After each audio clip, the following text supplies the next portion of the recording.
సావిత్రమ్మగారు, నేను ఏం పాపం చేశానని మీరు నా మాట వినకముందే తుడిచివేస్తారు? ఒక్కసారి వీటి వంక చూడండి. రాజా చేతిలోని ప్రోనోట్లన్నీ ఆమె ముందుకు విసిరాడు. భీమశంకరం, అమర్నాథ్ కుతూహలంగా చూశారు. 12 మంది ఉపాధ్యాయులు మార్వడికి రాసిచ్చినవి.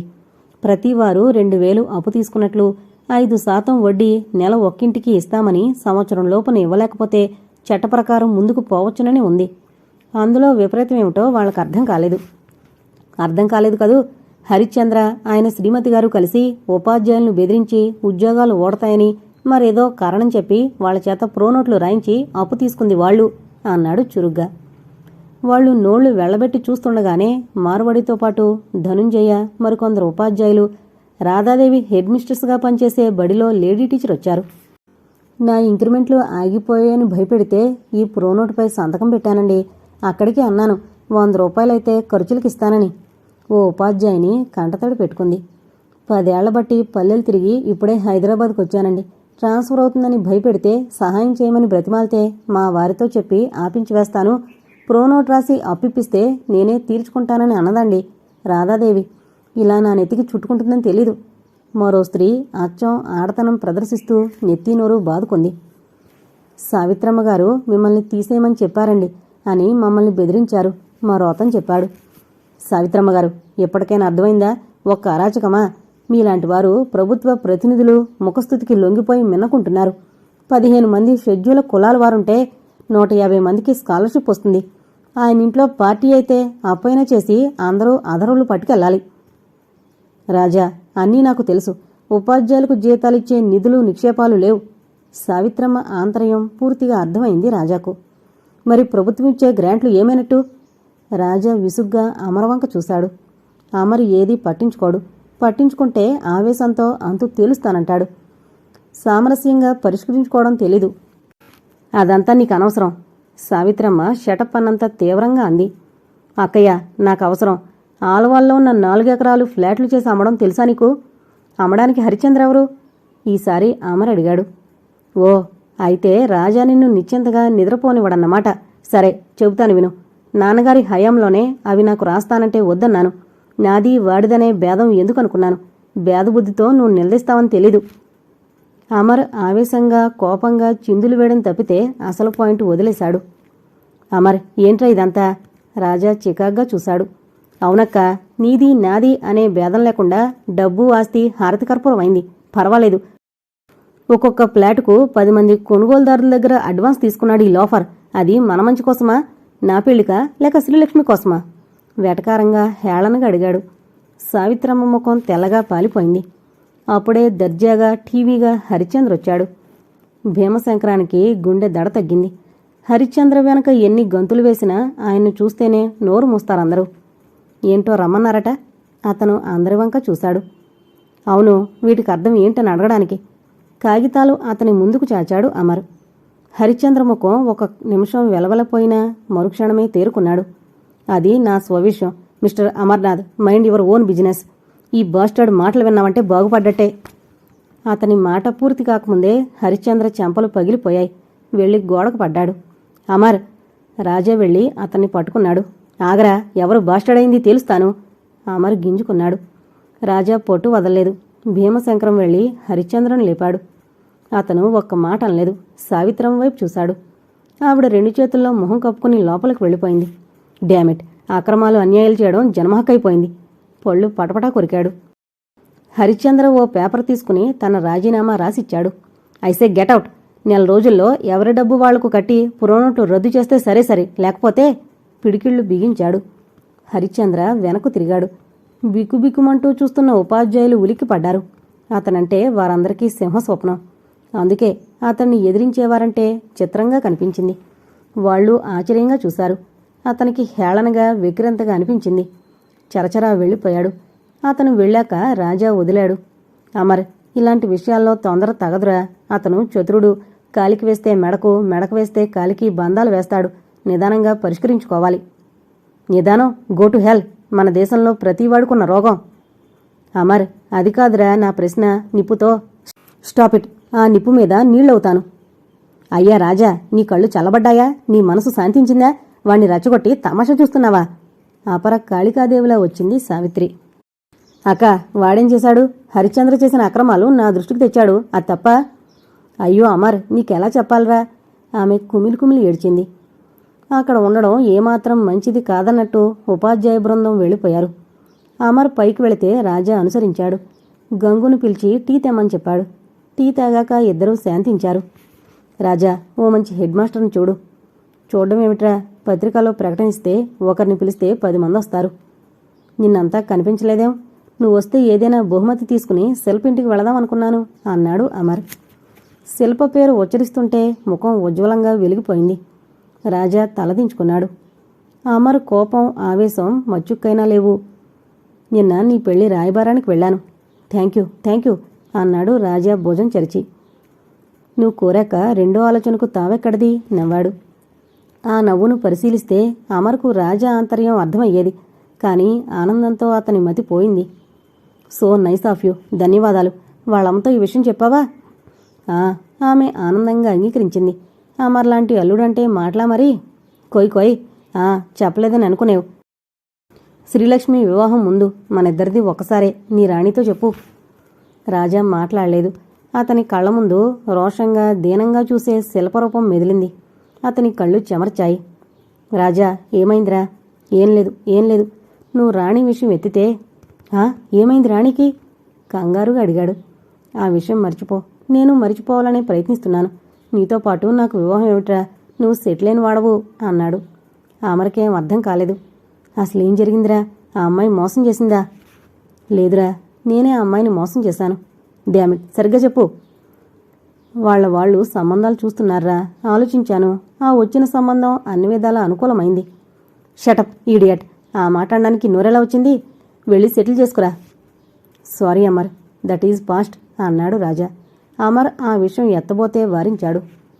శిల్ప విషయం అక్కకు చెబుదామా? వద్దురా, ఇప్పుడు ఆమె చాలా కోపంగా ఉంది. హరిశ్చంద్ర అంటే ఆమెకు గురి, నిదానంగా చెప్పొచ్చు.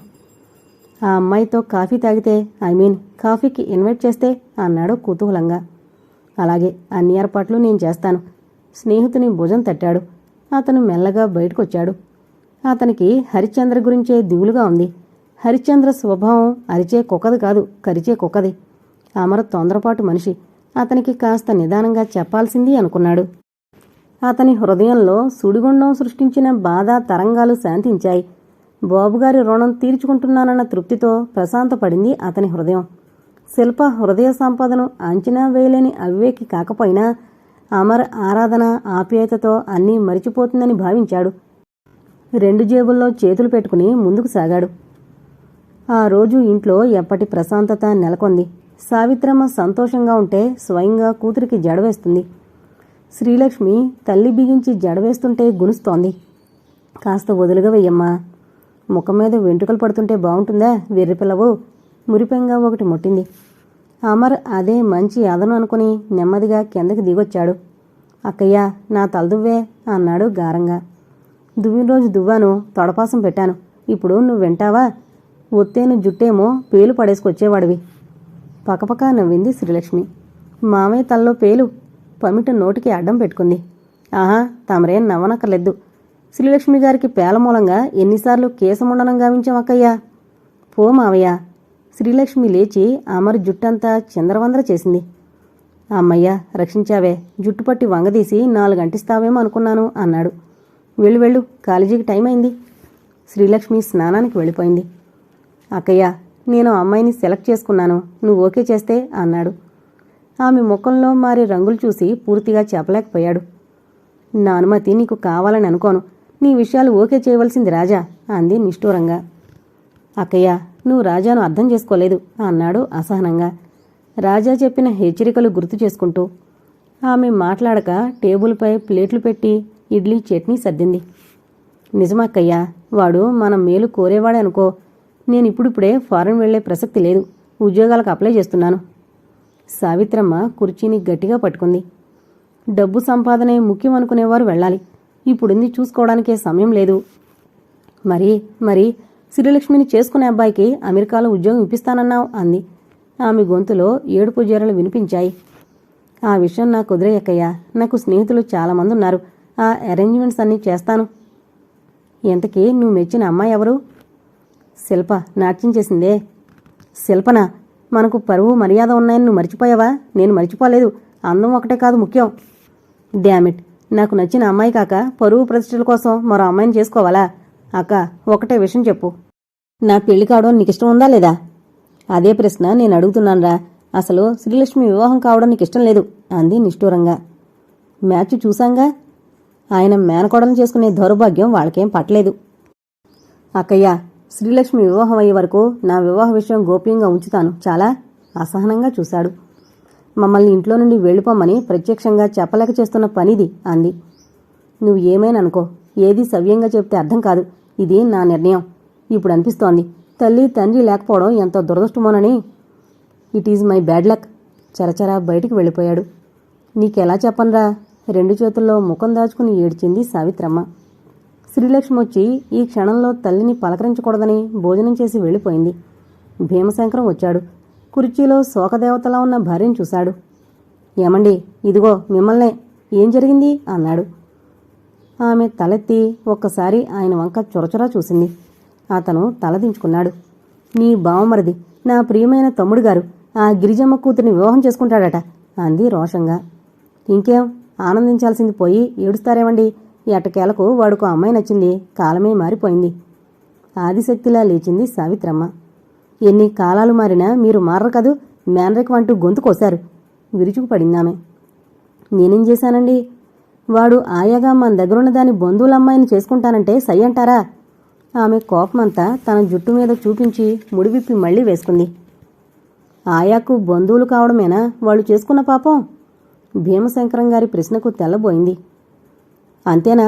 వాళ్ళమ్మ గుణగణాల గురించి ఏమంత గొప్పగా చెప్పుకోరు. ఆ సంగతైనా తెలుసా? తీవ్రంగా అడిగింది. అతను ఓ వెర్రి నవ్వు నవ్వాడు. పెద్దగా నవ్వాడు. కండువా సవరించుకున్నాడు. వాళ్ళు వృత్తిరీత్యా ముద్ర వేసుకున్నారు.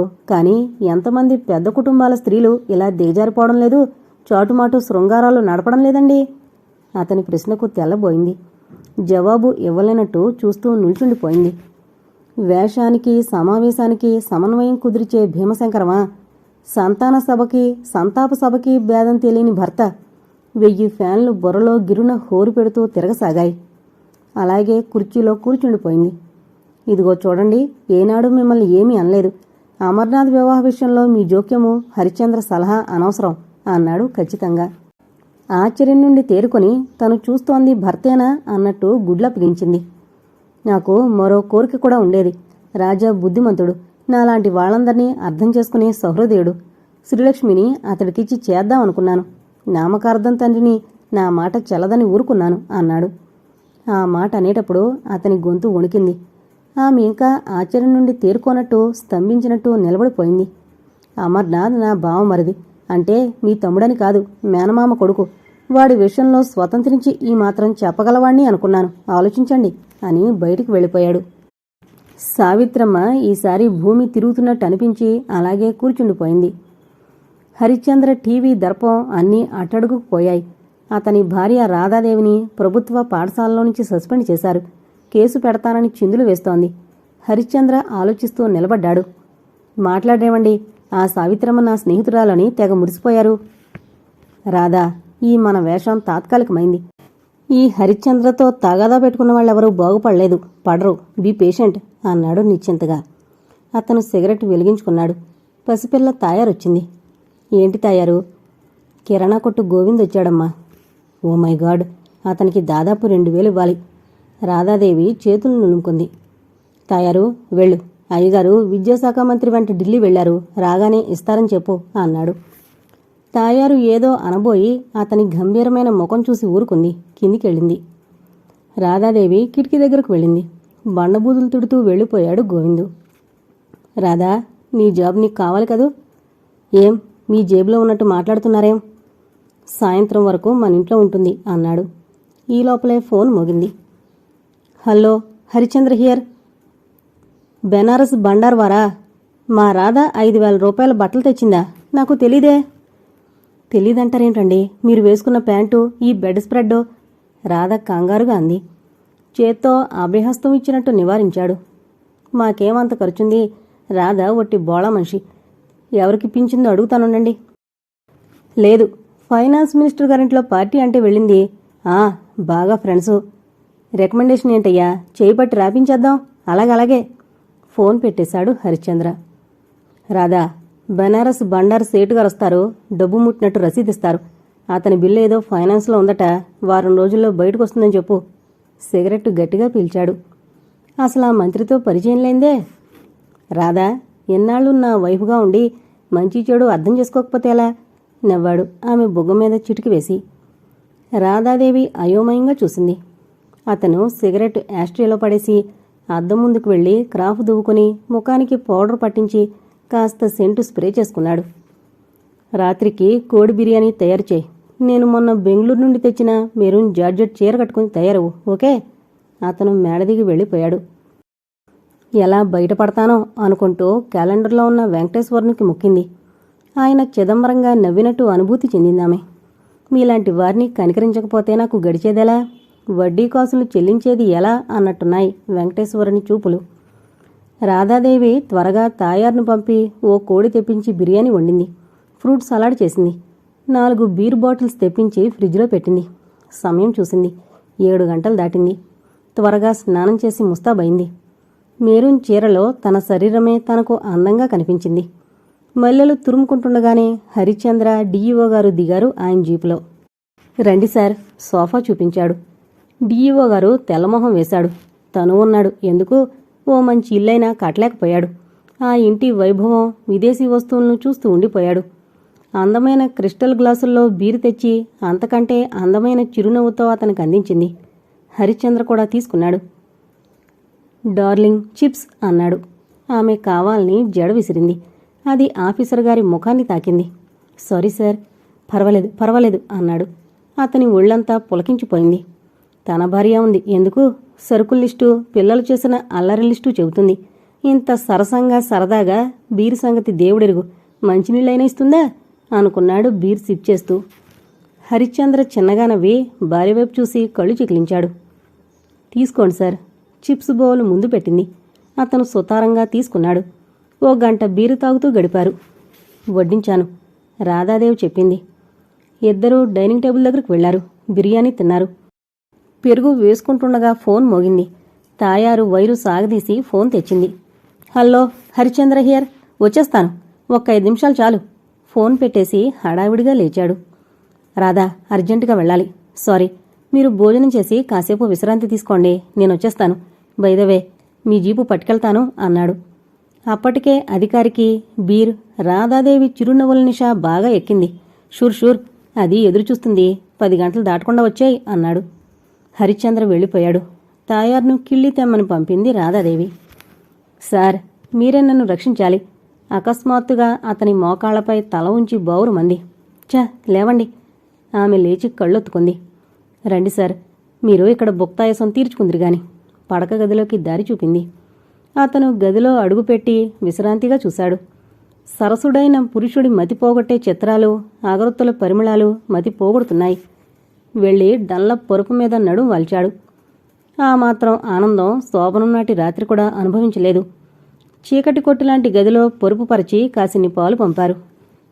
తాయారు, నువ్వు అన్నం తీసుకుని వెళ్ళిపో అన్న 5 నిమిషాలకు తలుపు వేసిన చొప్పుడైంది. కిళ్ళి. రాధాదేవి కిళ్ళి తీసుకుని వచ్చింది. ఇవ్వండి. చేయి చాచాడు. అతని నోటికి అందించింది. అతను చేయి పట్టుకున్నాడు. ఆమె అతని హృదయంపై తలవాల్చింది. చేయి చాపి లైట్ అర్పింది. ఇద్దరికీ కాలగమనమే తెలియలేదు. రాధాదేవి లేచి చీర సవరించుకుంది. అధికారి అస్తవ్యస్తమైన తన ఆకారాన్ని సరిదిద్దుకున్నాడు. తలదూకున్నాడు. స్వర్గసుఖం చూపవు డియర్. నాకింట్లో నరకంగా ఉంది సార్. ఉద్యోగం సంగతేనా? నేనున్నాను నీకెందుకు? ఆ మాటంటే చాలు అంది. అతన్ని చేయి పట్టి హాల్లోకి తెచ్చింది. అతను తృప్తిగా, ఆనందంగా, హాయిగా నవ్వాడు. మీ వారు అనుమానించరా? ఆయనకంత తీరికెక్కడిది సార్. రెక్కలు ముక్కలు చేసుకుని ఆ ధర్మరాజు మెమోరియల్ బడి కోసం శ్రమపడ్డారు. వాళ్ళు ఈయన ఎఫిషియెంట్ అని, కడు సమర్థతతో పనిచేస్తున్నాడని అసూయ సార్.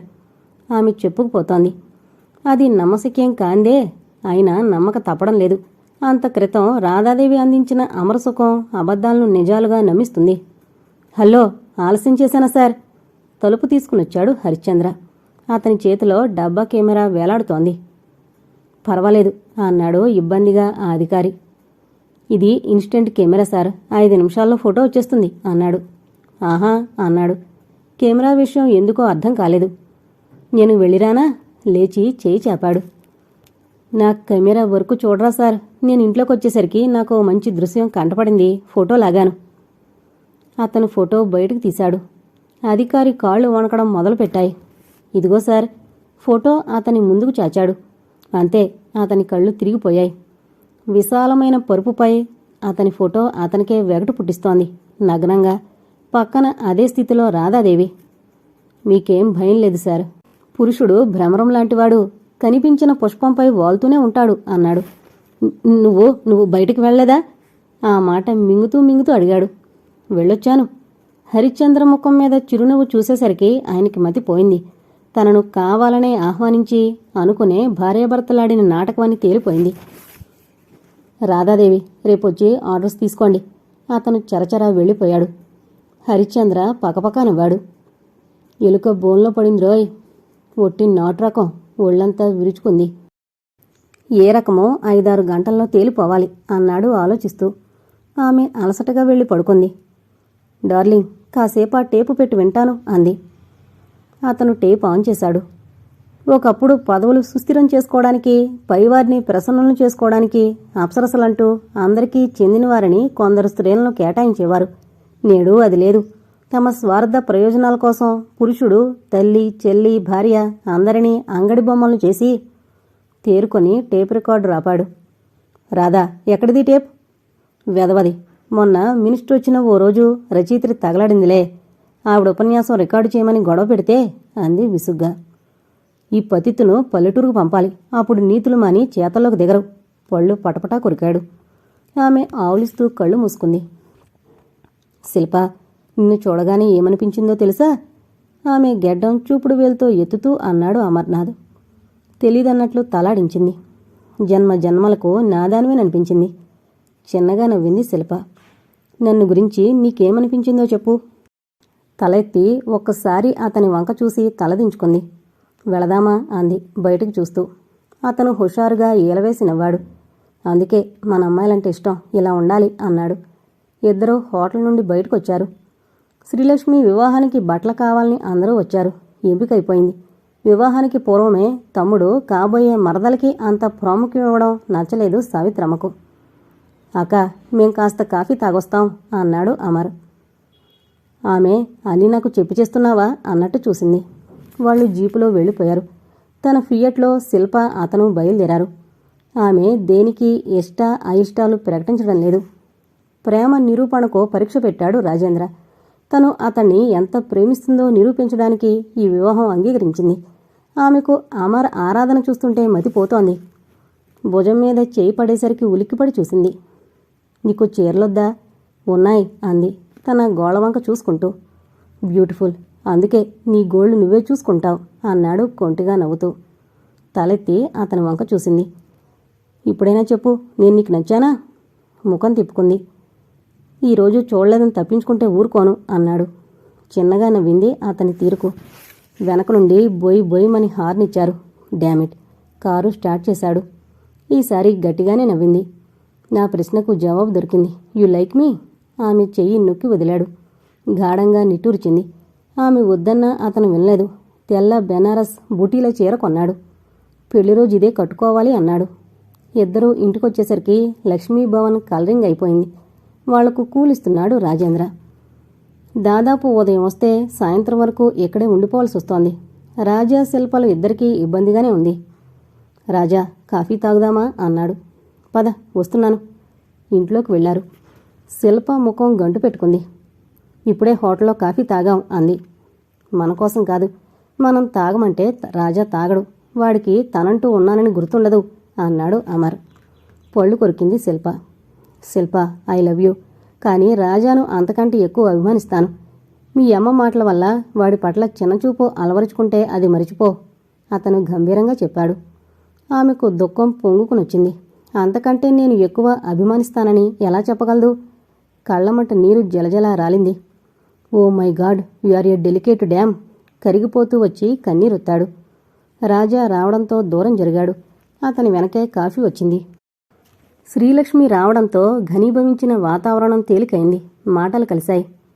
మావయ్య, ఆ తెల్లచీర నాకు దొంగలా వెళ్ళి కొంటావా? శిల్పకు నా తొలి ప్రేమ కానుక అని ఎలా చెబుతాడు? మ్యాచింగ్ బ్లౌజ్ కుట్టించుకుంటాను అని లేడి పిల్లలా వెళ్ళిపోయింది. ఆమెను వారించలేకపోయాడు. పెళ్లి రోజు రాజా ధోవతి కట్టుకుని తిరుగుతుంటే శిల్ప మతిపోయింది. అతన్నే కళ్ళింత చేసి చూసింది. చిచ్చి, నేను అమాయకంగా ఆరాధించే అమర్ను మోసం చేస్తున్నాను అనుకుంది. పందిట్లో అలజడైతే అక్కడికొచ్చింది. ఆపర లక్ష్మీదేవిలా కూర్చున్న శ్రీలక్ష్మి ముఖం వెలవెలపోయింది. పెళ్ళికొడుకు తండ్రి అరుస్తున్నాడు. లేవరా అబ్బాయి, పొరుగుగల సంబంధం అనుకున్నాను. మాకు పరువు లేదని పదే పదే అంటే మర్యాద దక్కదు. పరువు లేని పనులేం చేశాం? Please tell me. కోపంగా అడిగాడు అమర్.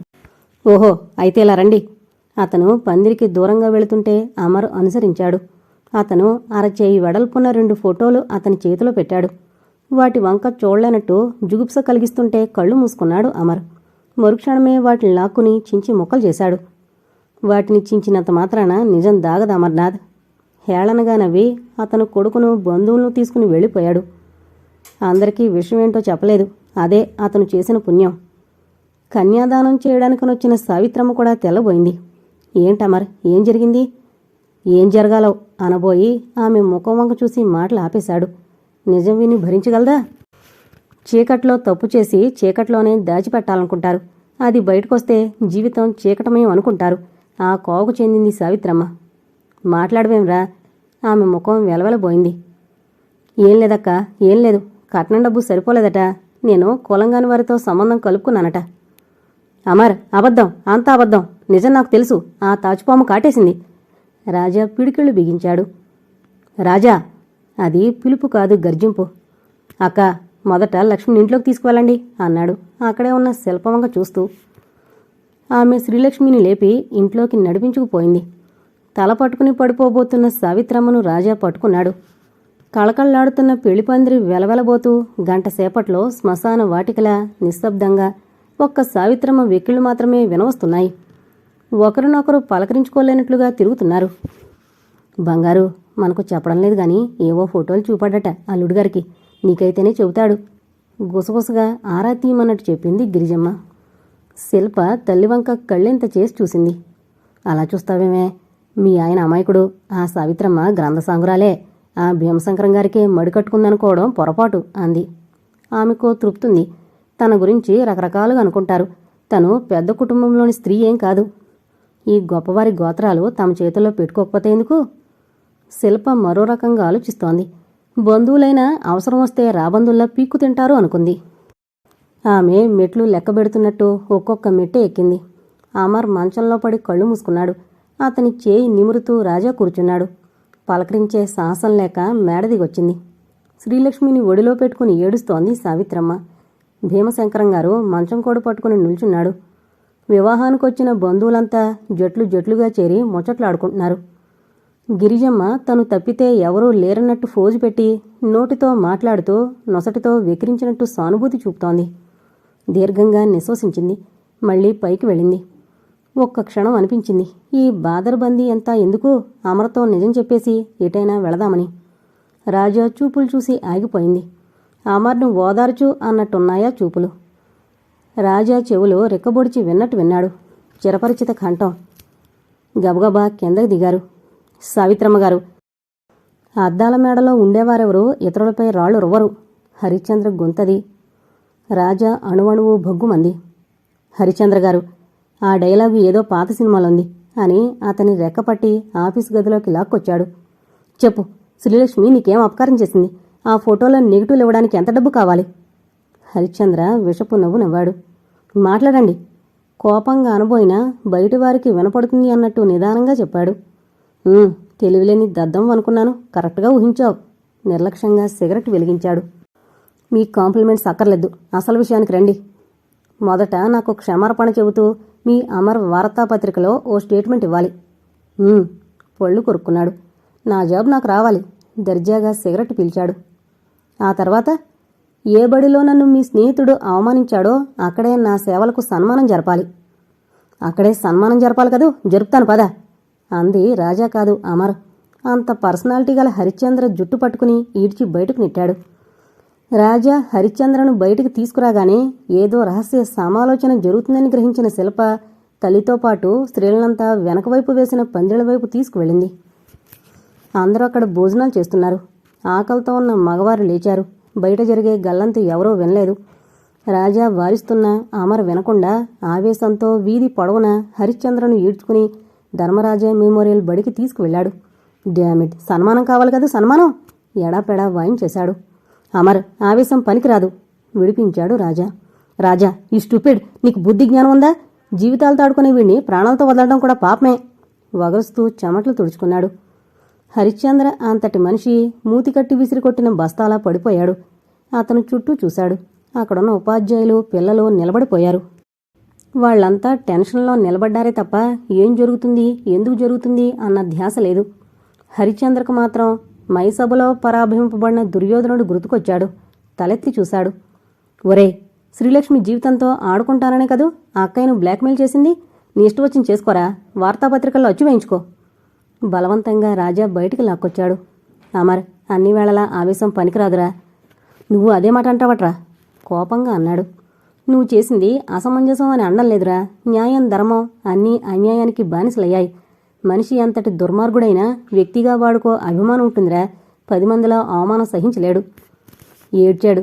సిగరెట్ వెలిగించుకున్నాడు. అమర్, మహాభారత సంగ్రామం ఎందుకు జరిగిందంటావు? ఒక్క కౌరవుల చెడు వల్లే కాదు, పాండవుల అసమర్థత వల్ల, ద్రౌపది చేసిన అవమానం వల్ల. రాజా, నాకు ఈ చొచ్చు కబుర్లు చెప్పొద్దు ప్లీజ్. ఓ అమర్, నీకెలా చెప్తే అర్థమవుతుందిరా అన్నాడు బాధగా. కాలం మారుతోంది, దానికి అనుగుణంగా మనం మారాలి. అమర్కు కుదురు తెలీదు. తను పరిస్థితులను చక్కదిద్దాలని అమర్ను రంగంలోకి ఈడ్చాడు. అమర్ ఆవేశం తప్ప ఆలోచనలతో పనిచేయడం లేదు. ఇద్దరూ లక్ష్మీభవన్ చేరుకున్నారు. వారిని అనుసరించొచ్చారు కొందరు. అందరికీ భోజనాలు దగ్గరుండి మరీ పెట్టించాడు రాజా. రాజా వెళ్లేసరికి అమర్ సిగరెట్ కాలుస్తూ ఉత్తరం చదువుతున్నాడు. ఎవరిదిరా? ఆయమ్మ. నా వివాహం ఎప్పుడో రాస్తే వస్తుందట. ఈ ఆస్తిలో ఎవరికో భాగం పెడతానని ఆవిడ భయం. షాకింగ్ న్యూస్ రాస్తాను చూడు అని తలెత్తాడు. రాజా కళ్ళేడు. రాజాను వెతుక్కుంటొచ్చేసరికి భీమశంకరం దగ్గరున్నాడు రాజా. వీడు అందరితోనూ హాయిగా మాట్లాడగలడు వెధవ అనుకున్నాడు సంతోషంగా.